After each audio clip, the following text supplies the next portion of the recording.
Hi, friends. Welcome back to your favorite trio sibling podcast. It is a tribe called Dhillon, and I'm Angie Dhillon. And I'm Rose Dhillon. And I'm the one and only Alvin Dhillon. And of course, now we are going to get right into our win of the week. I hope you're thinking about your win of the week right now as we discuss ours. Over to you, Al. All right, I got a good W for this week. I have finally found a dog trainer for our beloved Miko. Because he is like the cutest fur baby ever, but he's not perfect. And he's got a few things that we need to tweak. The first one is that he likes to bark at any sound that he hears, whether it's day or night. So usually at 2 a.m, if he hears the neighbor or somebody outside, even for like a brief second, he will start barking and howling and wake everybody up. And it's been happening for a while now. We thought he'd kind of grow out of it, or we'd tire him out by playing the ball and he'll be okay. That works only about 50% of the time. He still has a habit of that. He also has a lot of separation anxiety. So when we leave the house, we're running groceries, he panics. And when we had the wedding, we had to leave for I had to set up the indoor camera to watch him. And he just stayed by the stairs for 6 hours the whole time. So I was like, you know what, he's got to work through it. So it took us a while. He had some health stuff. So now he's ready and we found it. And the trainer's going to come to the house this week and basically train us first so then we can train him.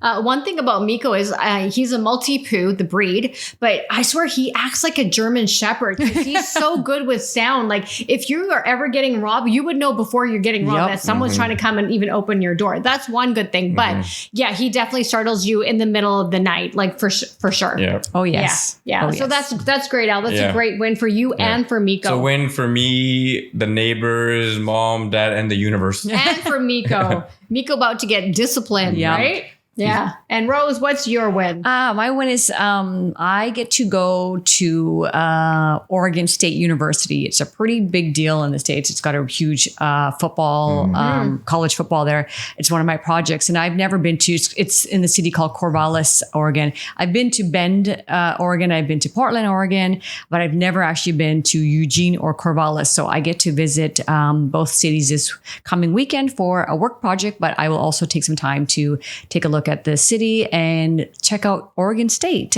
University. So that'll be a lot of fun. I'm looking forward to it. Nice. That's great. Yep. Okay. My win is a health related win. The three of us are predisposed to, I guess you can say heart disease, right? Because it runs in our family from our dad's side of the genes. So even though we're relatively healthy eaters, we've noticed that as we're getting older, our cholesterol levels are starting to creep up, and the correlation to what we eat, drink, and food in our diet just kind of doesn't really make sense. So the three of us have to work extra hard to make sure that we keep the numbers down. So about 18 months ago, my numbers were a little high, and I'm like, well, what do you mean? I don't eat red meat. I don't drink. I don't smoke. How can this be? And they explained that, family history, and you're predisposed to a lot of these things. And as we get older, we have to monitor, your cholesterol levels. So about 8 months after that, which was 18 months ago. So from 8 months, I was able to lower my cholesterol level. It was still in that borderline high level, and I was determined through diet and exercise to bring the levels down. So I am so excited to say 2 weeks ago, I got my results, and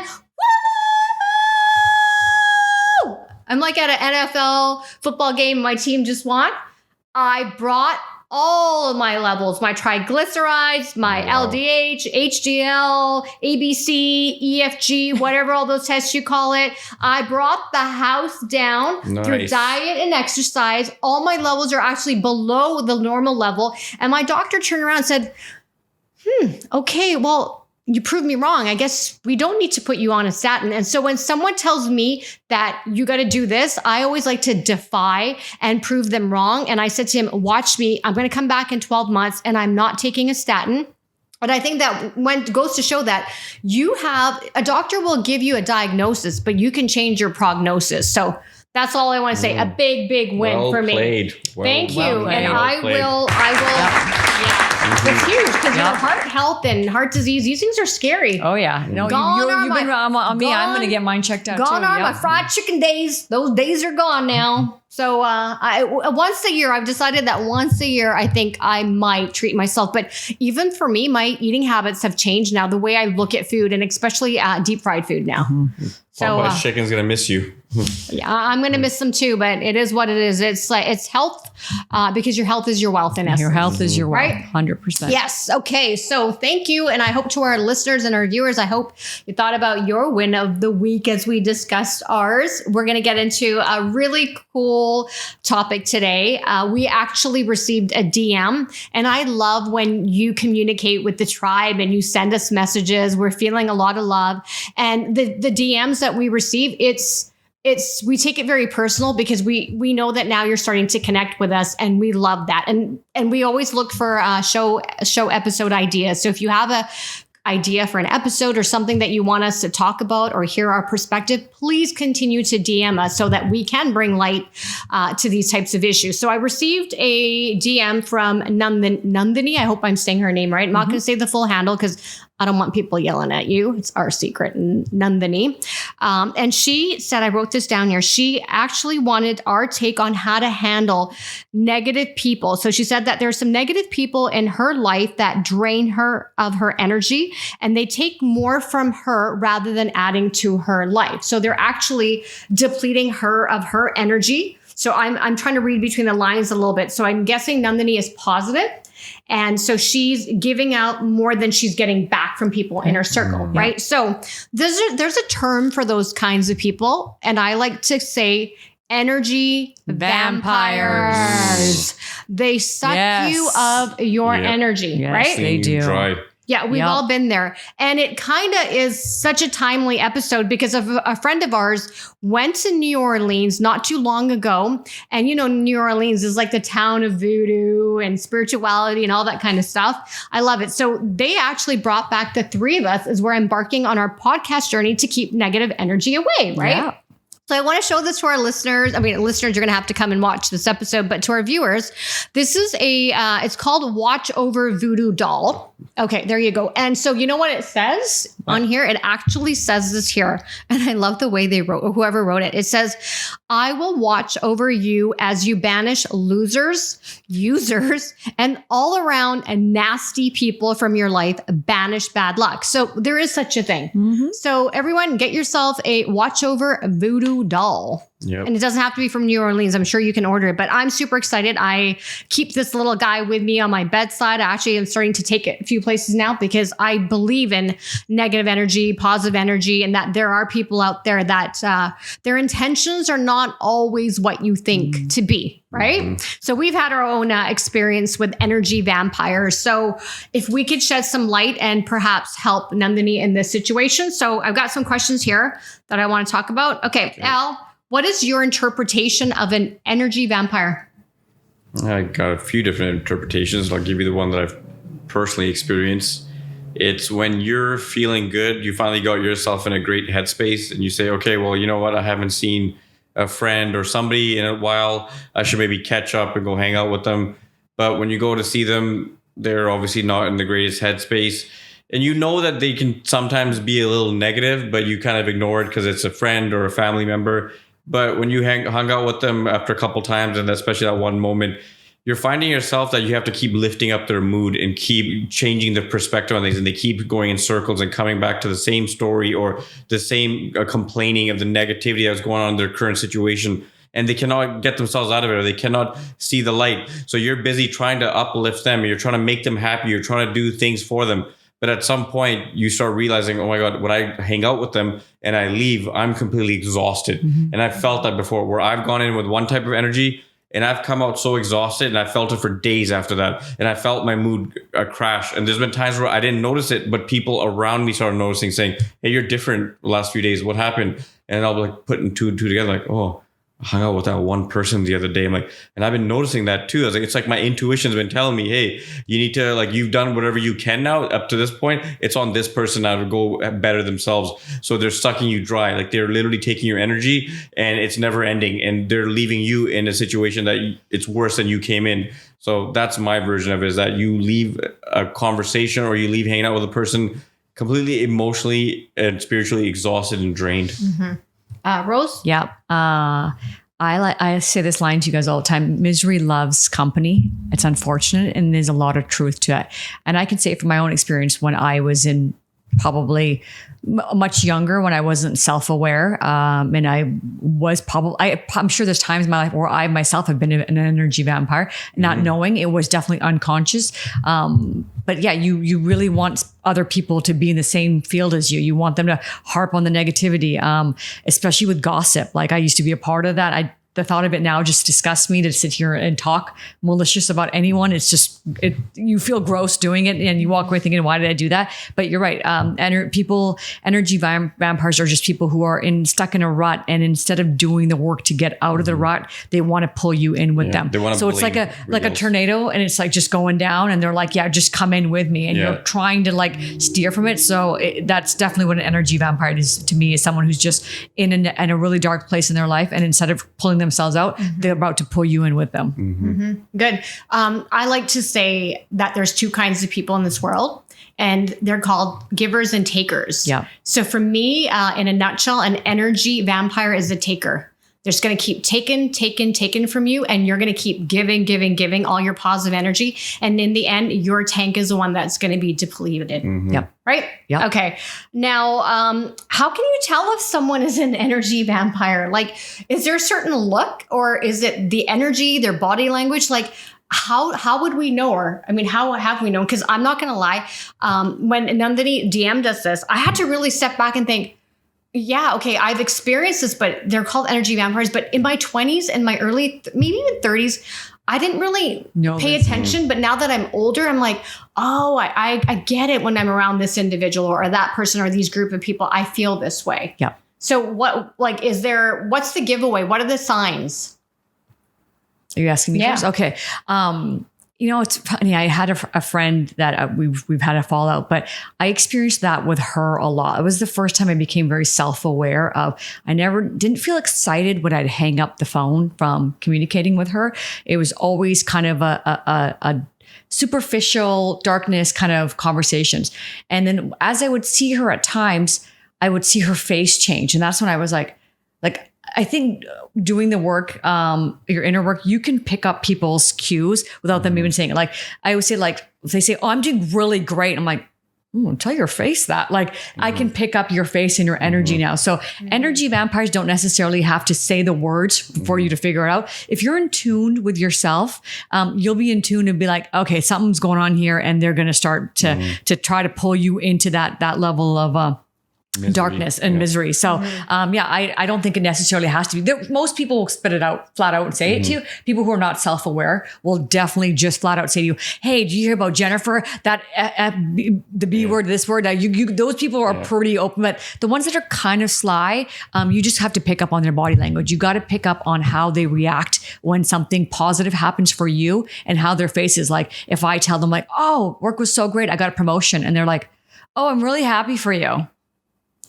Yeah, awkward silence. There you go. You got your answer. Or they try and one-up you sometimes. Yeah. Like, I mean, I had a friend who said, I'm doing a podcast. Oh, that's great. I'm going to start a podcast too. I'm like, it's not a competition, but please, like, carry on. Go ahead. Absolutely. Yeah. You've got some knowledge to share to the world. Absolutely. Everybody go and share the knowledge to anybody and everybody who you can pass this to. We'll be on each other's podcast. Yeah, exactly. Yeah. But I felt that. Like, I knew right then. I was like, oh, this isn't a good feeling here. I don't like this feeling. Okay. Al, what about you? I think literally your intuition you'll tell if you listen to it. And for most of us, we all have friends and a family that are going through sometimes tough times. So what you do is you don't base off the first experience. Sometimes if someone's going through something, it's going to be that kind of situation where they're going to drain you a little bit, but that's what you're there for. You're there to kind of uplift them. But when it's been a few times and your intuition keeps telling you, sending you signs like, hey, this is how you feel after you leave, or this is how you felt after. And then you try to have that conversation with them, and they minimize it or they don't acknowledge it, that, oh yeah, I was having a tough time, but yeah, I shouldn't have done that, or I shouldn't have basically put it all on you. you start getting the signs. But I think the only way really is first you get the intuition, the vibe, and you do it a few times to see, hey, is it just that one time they had to get something, they need to vent, that's cool, or is it now it's the same old dog and pony show that every time you hang out with them and they're in that state of they're spiraling and they're blaming the world and they don't want to take accountability for anything. And if you talk to someone for more than an hour or so, you'll get enough information that you need to make your decision to say, okay, well, this is not helping my energy. This is not helping their own energy. I'm like, they're actually just stewing in their own negativity. Yeah. So I think it's the vibe and your intuition tells you enough. It just, we drown it out too often. And if you're hanging out with the person, you're drinking, you're smoking weed, then you're also even more not really listening to yourself, but your body is keeping score, like Rose would say, and you'll feel it. So it's the intuition, I think. Yeah. I think both of your answers are really good. For me, in a nutshell, just like the word says, energy vampire, it's your energy. It's right when they're in your presence or you're around them, you kind of feel that like the heebie-jeebies a little bit. You don't feel good. Or, if you're happy, all of a sudden you kind of minimize your own happiness now. Mm-hmm. You take it down a notch. Like, I don't want them to know how happy I am. Yeah. Like, they don't seem like they're going to be happy for me. So I think, and that's how I'm starting to notice and pay attention now. And it's unfortunate because as we're getting older now, and I hear this a lot, people always say this, but I never really believed it. They say that as you get older, your circle gets smaller and smaller. Yes. And that's because you now start to pay attention to the people that are around you, especially those that lift you and the ones that don't lift you, the ones that try and drag you and bring you down. So I'm being much more mindful of who I'm giving my energy out to. And if I'm giving it, but I'm not receiving it back in return, that's where I'm now like, I unfortunately have to use the word, I got to cancel you out in my life. Time to protect your energy. Yep. True. And it's, there's so much talk about this, about mental health now. And, we are, especially in our culture, we don't pick and choose our family. You can pick and choose your friends, but you can't pick and choose your family, right? So a lot of times you have to preserve your energy and surround yourself around good, positive people that make you feel good.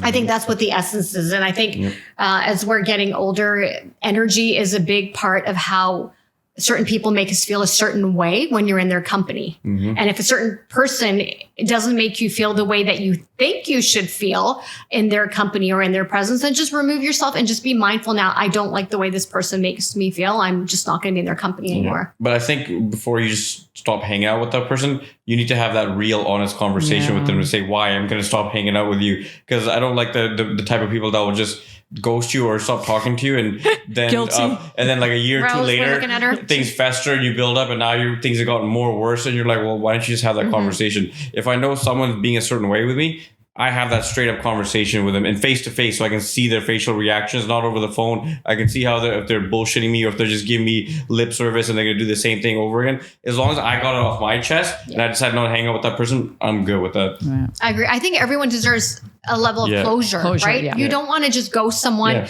You don't want to say, what happened, especially if you've been acquainted or friends with the person for a very long time. Yeah. They deserve to know, hey, why are you no longer in my life? And I think it takes a bigger person to have that these are awkward conversations, right? Yeah. Nobody likes to have confrontations. No one wants to be told, hey, listen, like, I don't like the way you make me feel. But I truly feel that when you have these types of conversation, if a person genuinely wants to be a better person, they're going to look to you for guidance and say, hey, you know what? I've noticed this about myself too. I don't like the way I am, because it's all about transforming and evolving in life. You don't want to be the same way that you were 5, 10, 15 years old. The whole point is about growth, transformation, and being better than you were yesterday. Absolutely. Right? So you're guilty of not giving people closure sometimes, right? Or just letting things fester. Yeah, why do you do that? Why do you think that is? I do that because when I've been hurt, it's a defense mechanism. I see that you're not going to be able to see my perspective.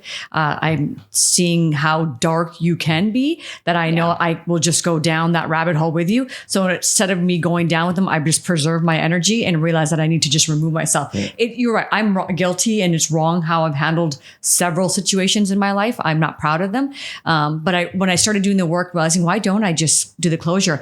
It's two reasons. One is, the level of, hurt that I feel and the grieving process, knowing that I'm not going to be your friend anymore. You're not going to be a part of my life anymore. I have a hard time. So if I just somewhat ghost you, means you are still in my life, but because I haven't closed the door versus closing the door, it's just me grieving again, another loss of another friend. And closing the door sucks. It sucks. Right? It really does. It's so hard to make good friends and lifelong friends, and that people that know what you've been through. Yep. But when I think about that, closing the door, it's like, why are you still sometimes keeping the door open? But I think if more people were honest about their feelings, and if people could come to, I think it also boils down to, there's an element of self-awareness. People really need to start paying attention to how they come across to other people. And to add to that, like you said, that self-awareness, if you're an energy vampire, if you're someone if you're questioning yourself, you're probably an energy vampire. And like Angie said, it starts with self-awareness. And take a look at your intentions. When you're going out to meet a friend, what is your intention? For me, and I had this conversation with a friend, my intention is always of service. What can I bring to the table? And what can I learn from you? That's always been my agenda, if you want to say, is when I make a friend, or even I spend time with an old friend, is what can I learn from you and what can I give to you? Like, that's really my agenda when I'm having a conversation with a friend. So if that's not your agenda, that's when you have to start self-reflecting and saying, what is my agenda? What is my intention here? Am I trying to compete with my friend? Am I trying to be envious of my friend? Am I trying to take something from my friend? Then that's the start of an energy vampire. That's the road you're going down. And until you become self-aware of your own inner dialogue, that doesn't shift. Yeah. And I just quickly wrote something because I didn't want to forget this thought when you were starting to talk about that.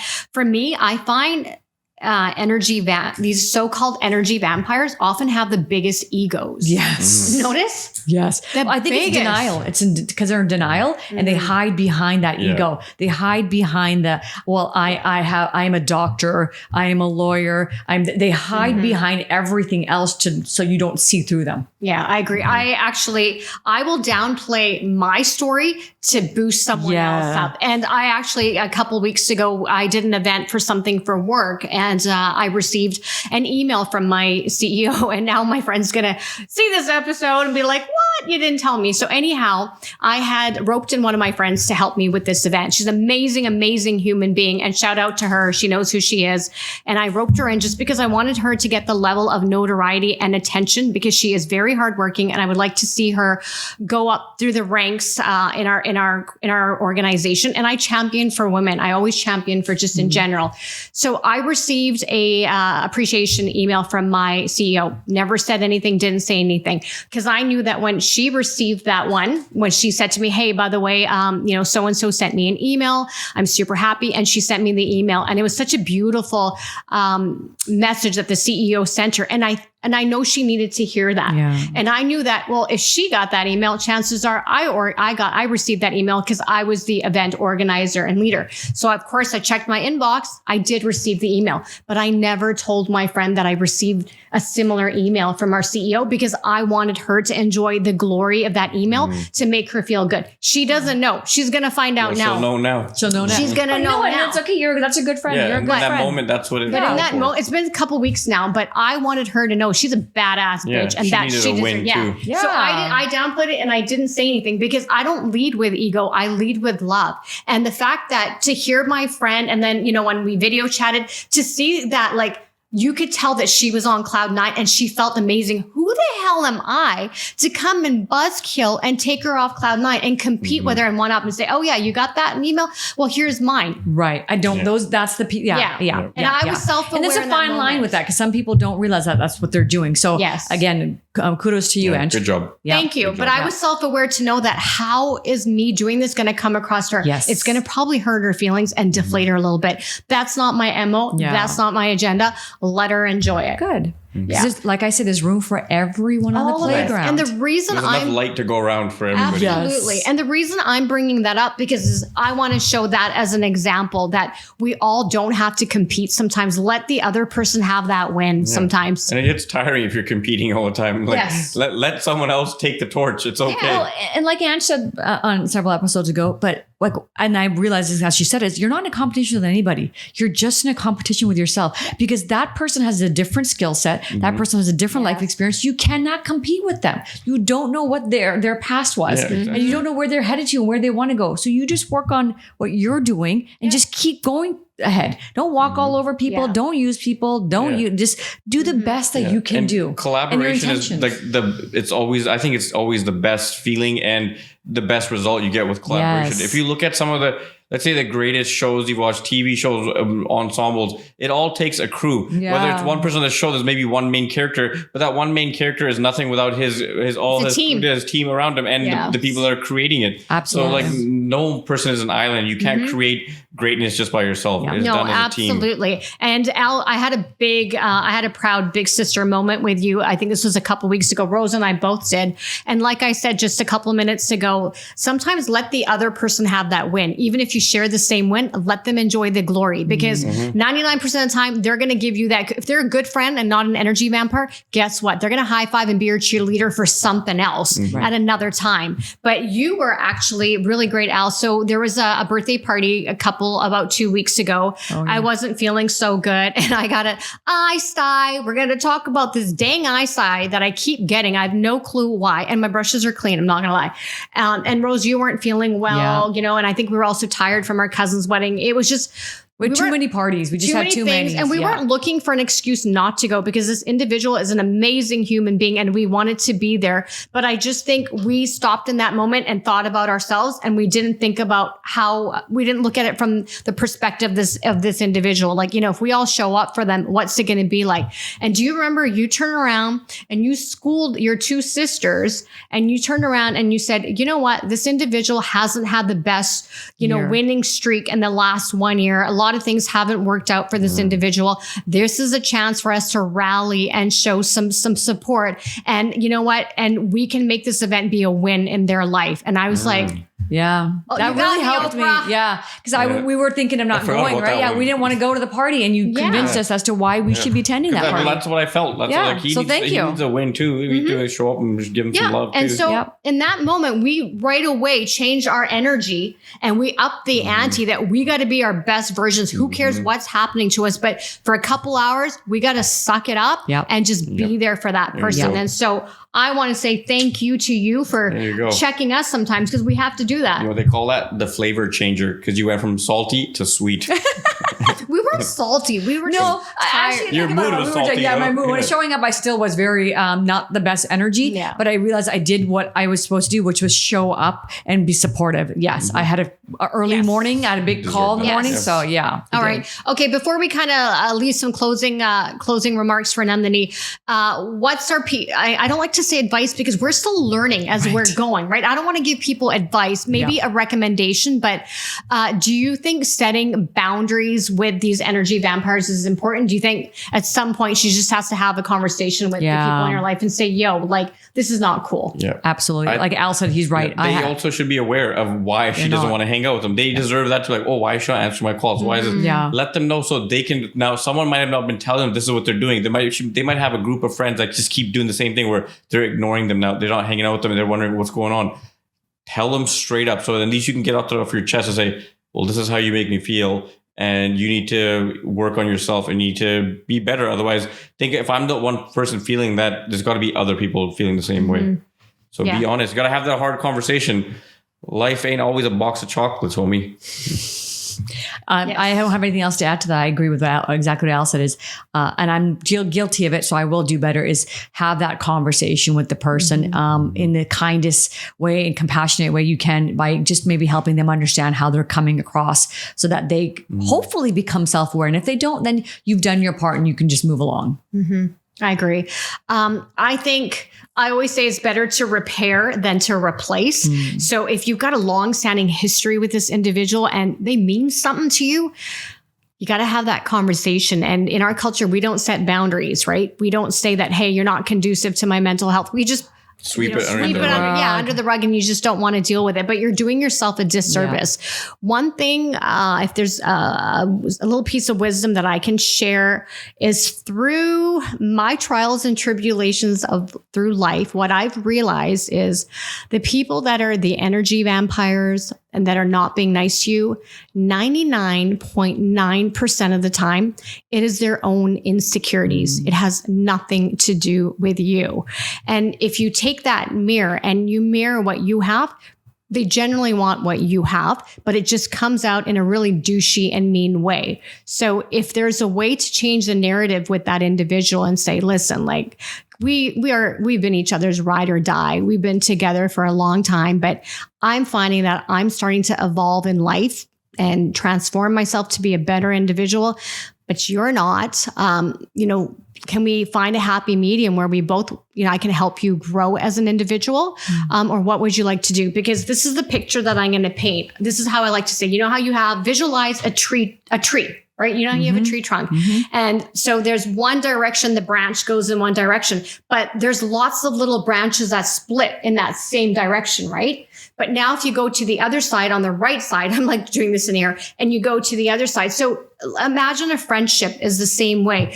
You are at the base, the trunk here, and there's two branches. One is going right and one is going left. But from the left and the right, there are still other sub branches that branch out. So if you can walk in that same line of path together and figure out a medium, great. But if one of you is so left and one of you is so right, just call it a day. Yeah.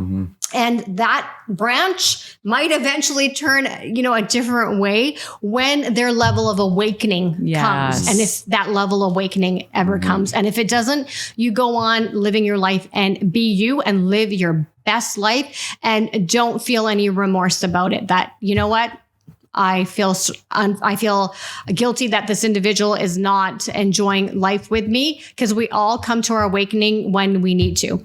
And in closing, like I always say this, if you don't find God, God finds you. I'm just going to add to that. You're absolutely right. And the key, I think, is to letting the person go and just not having any ill will towards them, because you're recognizing that hurt people hurt people. So usually energy vampires are usually people who are they're very much hurting. And instead of expressing their hurt, they hide behind that They're ego. lashing it out.